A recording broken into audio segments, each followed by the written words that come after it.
Hello guys, welcome to whiteboard study hub. एक बार फिर से आप सभी का स्वागत है। आज की वीडियो थोड़ी लंबी हो सकती है क्योंकि आज की वीडियो में टोटल 50 क्वेश्चंस हैं जो पूरी तरह से एग्जाम सेंट्रिक हैं। ये वीडियो फिजिक्स के टॉप 100 सीरीज का पार्ट 3 है।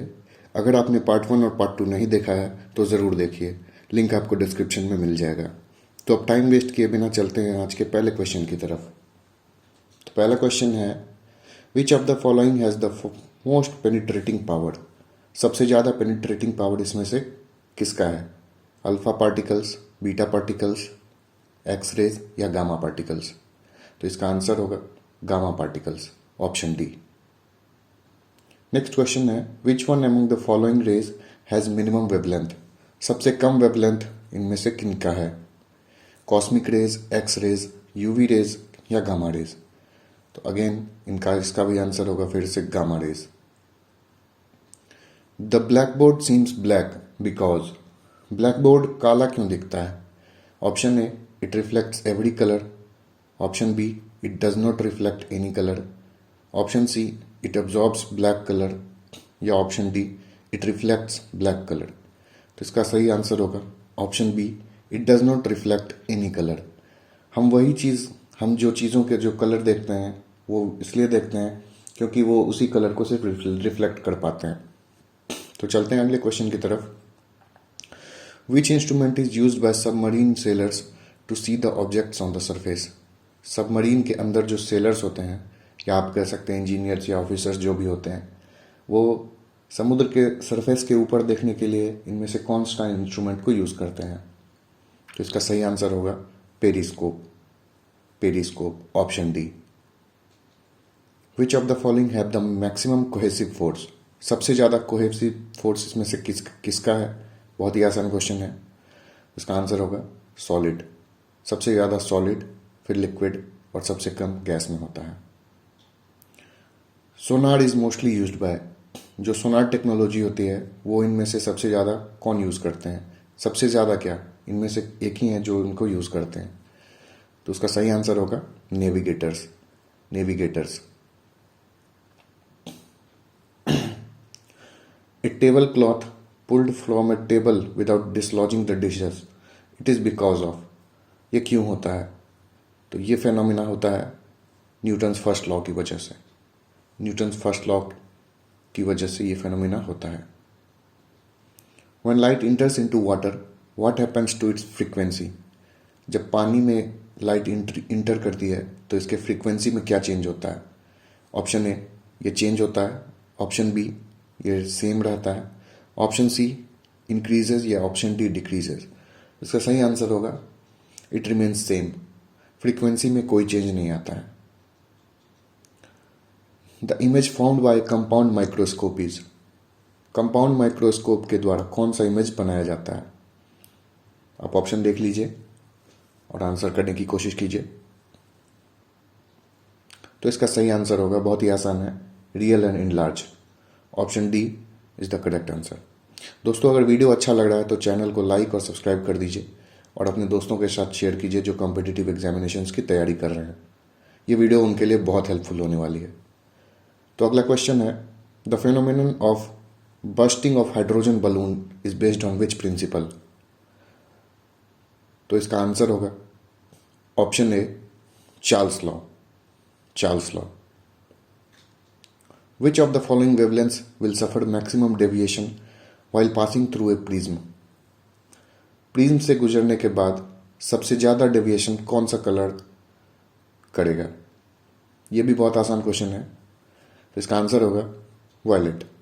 विबज्योर आपने पढ़ा ही होगा, जो डिस्पर्सन ऑफ लाइट होते हैं, जो प्रिज्म के थ्रू जब भी अब एक वाइट लाइट क्रॉस करती है तो वो 7 कलर्स में डिवाइड हो जाती है। विबज्योर, इस फेनोमेनन में विबज्योर कलर बनता है नीचे से ऊपर, VIBGYOR। Which waves are used in sonography? Sonography में कौन सा वेव यूज़ करते हैं? तो इसमें यूज़ करते हैं ultrasonic waves. Option D is the correct answer. Option D. दोस्तों, ये क्वेश्चन तो अभी आसान लग रहा है, लेकिन जब 75 नंबर के क्वेश्चन के बाद हम क्रॉस करेंगे तो मैंने आपके लिए बहुत ही अच्छे अच्छे और कंसेप्चुअल क्वेश्चंस डाले हैं। ये क्वेश्चंस छोटे हैं, आसान है, इसका मतलब ये नहीं है कि एग्जामिनेशंस में नहीं पूछे जाते हैं। ये बहुत बार रिपीटेडली पूछे गए हैं, इसलिए बहुत इंपॉर्टेंट क्वेश्चंस हैं सारे। अगला क्वेश्चन है, which of the following is use to determine the age of human fossils. Human fossils के एज को डिटरमिन करने के लिए कौन सा टेक्निक यूज किया जाता है? Option A, density determination of fossil. Option B, softness of the fossil. Option C, radio carbon dating. या option D, water content of the fossil. तो इसका सही आंसर होगा option C, radio carbon dating. Why is it easier to swim in sea water? Sea water में तैरना आसान क्यों है? दोस्तों, ये क्वेश्चन अधूरा है, इसमें क्वेश्चन पूरा होना चाहिए था कि नॉर्मल वाटर के मुकाबले, यानी कि नदी के पानी के मुकाबले या फिर कोई भी नॉर्मल स्विमिंग पूल के मुकाबले। तो ऑप्शन आप ध्यान से देख लीजिए, क्वेश्चन बहुत ही आसान है। इस तरह का एक क्वेश्चन मैंने पिछले वीडियो में भी पूछा था, तो आप उससे रिलेट कर सकते हैं। तो इसका सही आंसर होगा option C, density of sea water is higher than the ordinary water. Optical fiber is mainly used for communication purposes because optical fibre का यूज कम्युनिकेशन पर्पस के लिए क्यों होता है? Option A, less absorption of coefficient. Option B, less scattering. Option C, TIR। या option D, refraction of light. तो इसका सही आंसर है TIR। दोस्तों, TIR में जो डेटा ट्रांसमिशन होता है या एनर्जी ट्रांसमिशन होता है एक एंड से दूसरे एंड पे, वो 100% होता है। और यही वजह है कि कम्युनिकेशन पर्पस के लिए ऑप्टिकल फाइबर्स का यूज़ किया जाता है। एनर्जी लॉस्ट नहीं होती। अगला क्वेश्चन है, लाइट इमिटिंग डायोड, LED, जो हमारे घरों में अब तो बहुत कॉमन हो चुका है। तो LED क्या करता है? तो LED क्या करता है, जो इलेक्ट्रिकल एनर्जी होती है उसको लाइट एनर्जी में कन्वर्ट करता है, LED। अगला क्वेश्चन है, which planet is known as the twin sister of earth? ये सोलर सिस्टम से है, तो इसका सही जवाब होगा वेनस। दोस्तों, वेनस जो है वो हॉटेस्ट प्लैनेट है अपने सोलर सिस्टम में, जबकि ये सन से जो है वो सेकेंड नंबर की दूरी पे है। सन के सबसे क्लोज मरकरी है, उसके बाद वेनस है, लेकिन फिर भी वेनस सबसे हॉटेस्ट प्लैनेट है। ऐसा इसलिए है क्योंकि जो वेनस का जो एटमॉस्फेयर है वहाँ पे 75% CO2 है। इसकी वजह से होता क्या है कि वहाँ पे ग्रीन हाउस इफेक्ट बहुत ही ज़्यादा देखने को मिलता है। तो जो भी हीट वहाँ पे आता है वो अंदर ट्रैप होकर रह जाता है, इसलिए सबसे हॉटेस्ट प्लैनेट है वेनस। और मॉर्निंग और इवनिंग स्टार भी वेनस को हम कहते हैं। X rays were discovered by, X rays किनके द्वारा ढूंढे गए थे? तो रोएंटगेन। ये option A is the correct answer. Hair of shaving brush cling together when the brush is removed from water due to. Option A, viscosity, elasticity, friction या surface tension. इसका answer होगा option D, surface tension. Question ध्यान से पढ़ लीजिए, इसका answer होगा option D. Which of the following converts alternating current into direct current? ये भी आसान है, तो इसका आंसर होगा rectified. During wind storm the roofs of houses covered with GI sheets may be blown off because. ऐसा क्यों होता है? Option A, roofs are not tightly bound.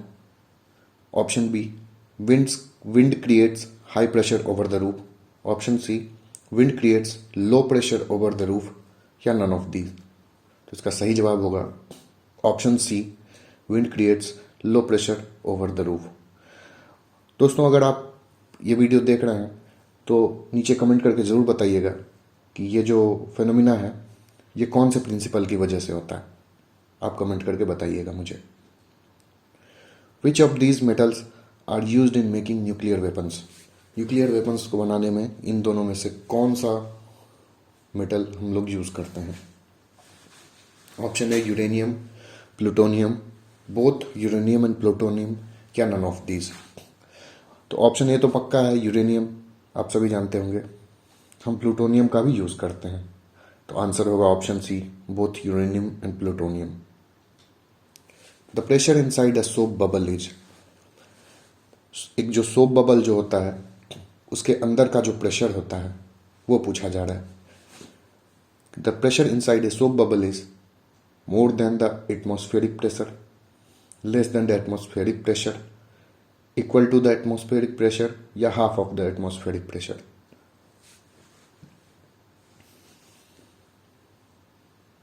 तो इसका सही जवाब होगा more than the atmospheric pressure. जो रूम का जो एटमॉस्फेरिक प्रेशर होता है उससे ज़्यादा होता है। A piece of ice is floating on water in a glass. When this ice melts, the level of water will, एक भरे ग्लास के पानी में बर्फ के कुछ टुकड़े तैर रहे हैं। जैसे जैसे ये बर्फ पिघलेगा तो पानी के लेवल में क्या होगा, क्या अंतर आएगा, यही क्वेश्चन ये पूछना चाह रहा है। तो ऑप्शन ए, पानी का लेवल बढ़ेगा। ऑप्शन बी, डिक्रीज, घटेगा। ऑप्शन सी, कोई चेंज नहीं आएगा। या option D, first increase then decrease, पहले बढ़ेगा फिर घटेगा। तो इसका सही आंसर होगा रिमेन सेम, कोई अंतर नहीं आएगा। The scientist related with flotation is, flotation से रिलेटेड कौन से साइंटिस्ट हैं? बहुत ही आसान क्वेश्चन है। तो इसका आंसर होगा Archimedes. Option A is the correct answer. Which of the following are correctly matched? Option को ध्यान से देखिए दोस्तों और आंसर करने की कोशिश कीजिए।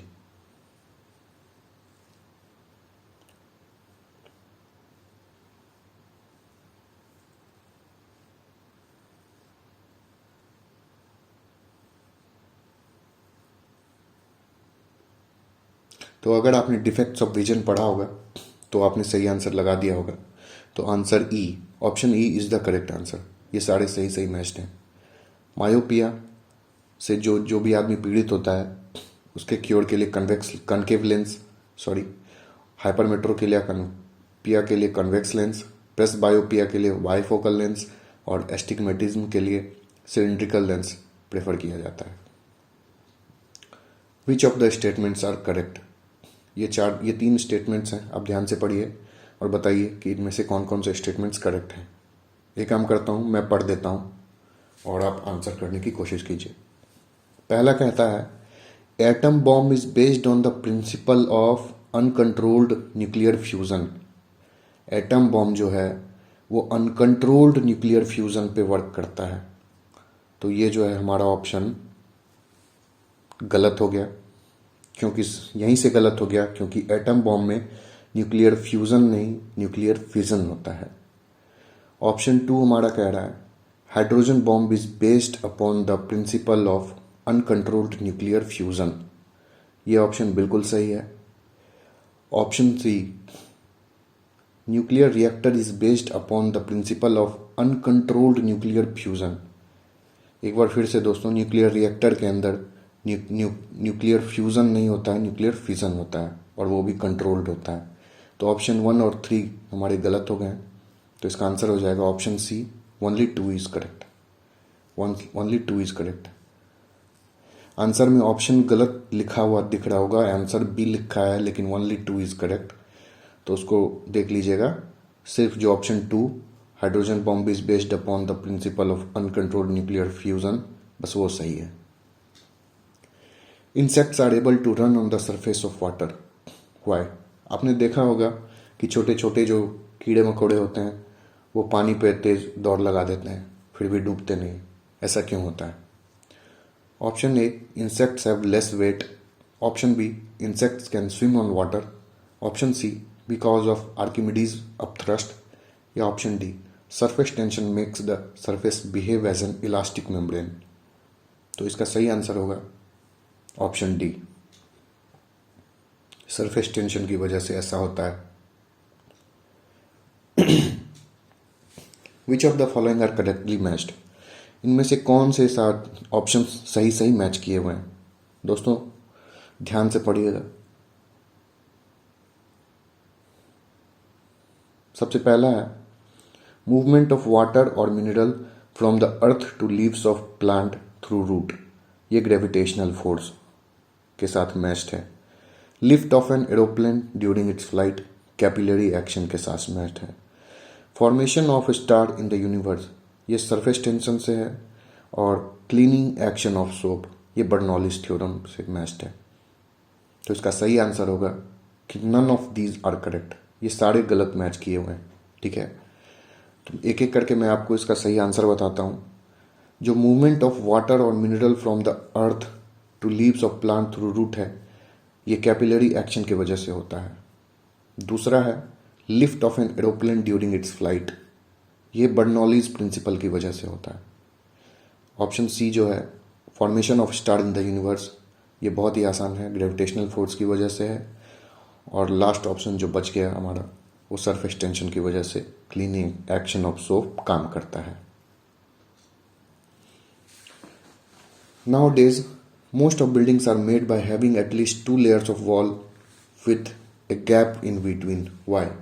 आजकल के जो बड़े बड़े बिल्डिंग्स बनाए जाते हैं या घर बनाए जाते हैं, तो उनमें जो वॉल्स दिए जाते हैं उसके बीच में गैप रखा जाता है। दो वॉल्स बेसिकली पैरेलल खड़े किए जाते हैं, उसके बीच में एक पतला सा गैप रखा जाता है। ऐसा क्यों होता है, ऐसा क्यों किया जाता है?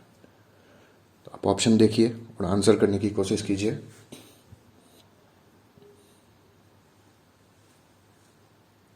तो इसका सही आंसर होगा ऑप्शन डी। इसकी वजह से it helps in keeping the inside cooler in summer and warmer in winter.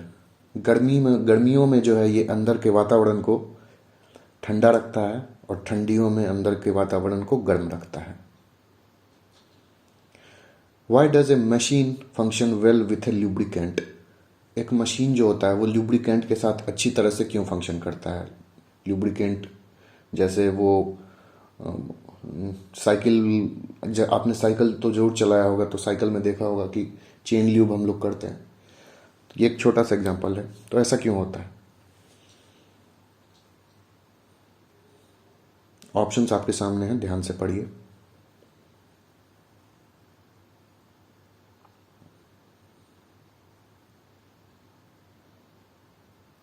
दोस्तों जब भी ऐसे बड़े ऑप्शंस वाले क्वेश्चंस आए तो मैं आपको कहूँगा कि आप वीडियो को पॉज कीजिए, ऑप्शन देखिए, टिक लगाइए, फिर आगे बढ़िए। तो मैं आपको आंसर बताता हूँ। इसका सही आंसर होगा option B, because of the viscosity of the lubricant. इसी की वजह से ऐसा होता है। A thin pin of iron can be made to float in a bowl filled with water. एक छोटी से भरे हुए पानी की कटोरी में एक पतला सा और छोटा सा जो आयरन का पिन होता है वो तैर सकता है या तैरता है। ये क्यों होता है? तो ये होता है सरफेस टेंशन की वजह से। Option B is the correct answer. Which of the following pairs are electromagnetic in nature? इनमें से कौन से पेयर ऑफ रेज हैं जो कि इलेक्ट्रोमैग्नेटिक होते हैं?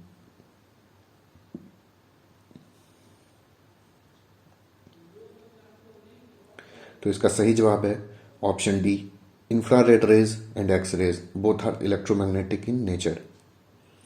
विच of the following common device works on the principle of mutual induction?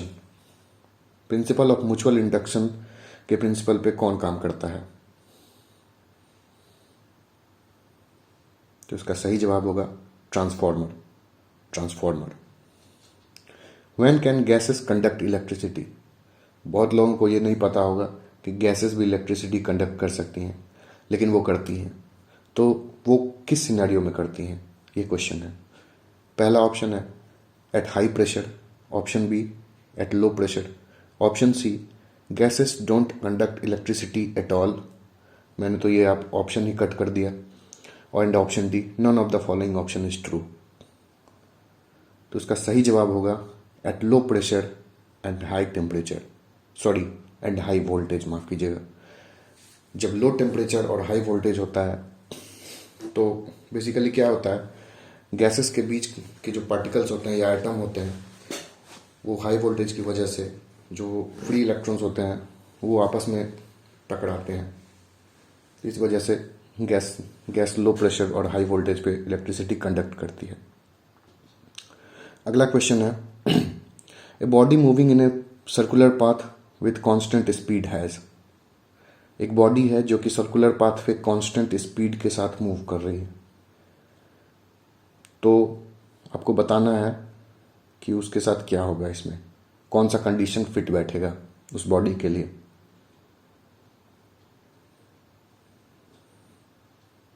तो इसका सही आंसर होगा option C, variable acceleration. Variable acceleration. Which of the following devices is fully duplex. Fully duplex technology का कौन सा इसमें से एग्जाम्पल है? तो इसका सही आंसर होगा mobile phone. Mobile phone walkie talkie जो है वो हाफ डुप्लेक्स होता है। जिसे बोलना होता है वो एक साइड पहले अपने एक साइड बोलता है, फिर दूसरी साइड वाला जो सेंडर होता है पहले वो आवाज़ भेजता है अपना, उसके बाद रिसीवर जो है रिसीव करता है, फिर रिसीवर सेंड करता है और जो वापस पहला वाला सेंडर होता है वो रिसीव करता है। लेकिन मोबाइल फ़ोन में जो है ये प्रोसेस साइमल्टेनियस होता है, इसलिए ये फुल्ली डुप्लेक्स होता है। Which of the following remains constant while throwing the ball upward. किसी भी बॉल को ऊपर फेंकते समय इसमें से कौन सा चीज़ कांस्टेंट होता है? Option A force, option B kinetic energy, option C acceleration या ऑप्शन डी वेलोसिटी। तो इसका सही आंसर होगा option C, acceleration remains constant.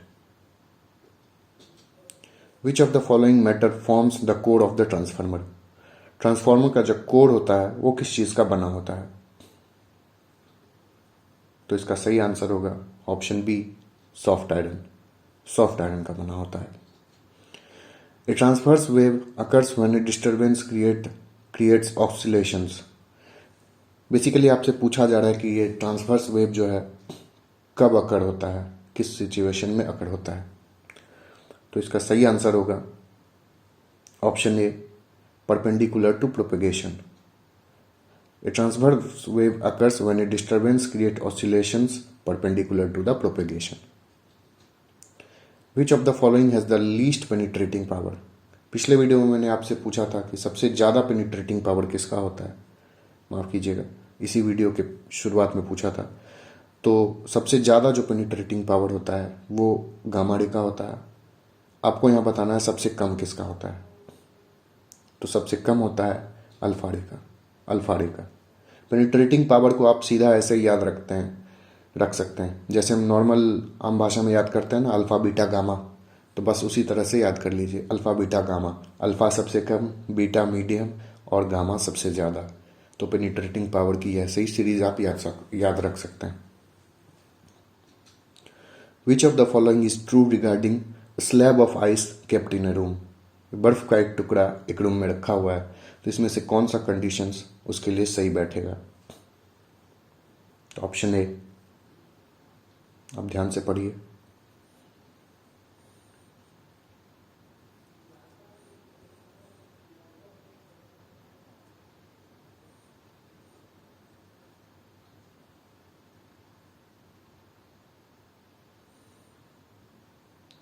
तो इसका सही आंसर होगा option C, it does not radiate heat but absorbs heat from surrounding. जो बर्फ़ का टुकड़ा है वो हीट को रेडिएट नहीं करता है, लेकिन सराउंडिंग से हीट को एब्जॉर्ब करता है। अगला क्वेश्चन है, suppose you place a car in an open parking area on A summer day. गर्मी का दिन है, आपने अपनी कार को एक खुले पार्किंग में धूप में खड़ा कर दिया है। After a few hours you notice that the heat is trapped inside the car. थोड़ी देर बाद आप ये नोटिस करते हैं कि कार के अंदर बहुत ही ज़्यादा गर्मी बढ़ गई है। तो this phenomena is known as, इस फेनोमेना को क्या कहते हैं? तो इसका सही आंसर होगा greenhouse effect. Greenhouse effect. How does a pressure cooker work. एक प्रेशर कुकर के वर्क करने के पीछे क्या साइंस होती है?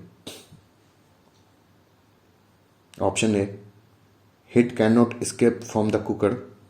Option B, low pressure inside the cooker, option C high pressure inside the cooker raises the boiling point of water, या option D steam inside the cooker makes food to cook with ease. Answer ध्यान से कीजिएगा दोस्तों, ये जो options हैं बहुत close हैं।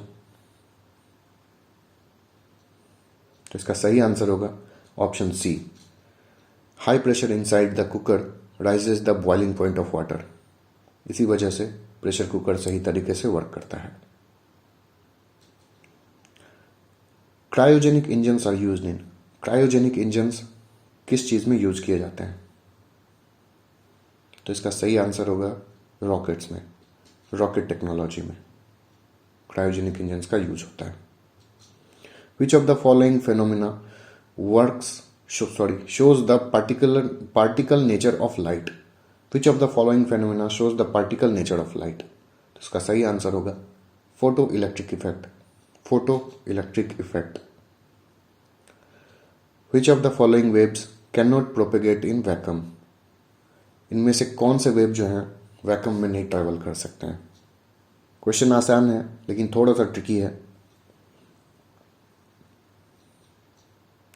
तो इसका सही आंसर होगा ultrasonic waves. Ultrasonic waves sound waves होते हैं और ये साउंड को जो है ट्रैवल करने के लिए एक मीडियम चाहिए होता है, इसलिए वो जो वैक्यूम में ट्रैवल नहीं कर सकता। बाकी के जितने भी हैं वो सारे वैक्यूम में ट्रैवल कर सकते हैं। विच of the following is associated with gamma particles? Gamma particles के बारे में कौन सा बात इसमें से सही है, या कौन सा ऑप्शन एसोसिएटेड है?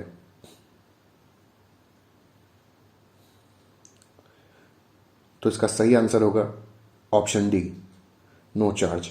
गामा पार्टिकल्स पे कोई चार्ज नहीं होता है। For a TIR to happen the angle of incidence should be dash for the pair of media. TIR यानी total internal reflection take place करने के लिए, होने के लिए angle of incidence should be less than the critical angle, greater than the critical angle, equal to the critical angle, या TIR has nothing to do with the critical angle. तो इसका सही जवाब होगा greater than the critical angle. और TIR होने के लिए जो है हमेशा लाइट को denser medium to rare medium में ट्रेवल करना होता है।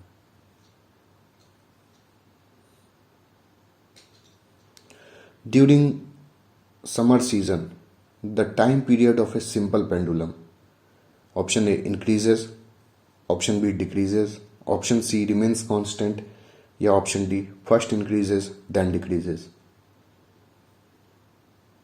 तो इसका सही आंसर होगा ऑप्शन ए इंक्रीजेस।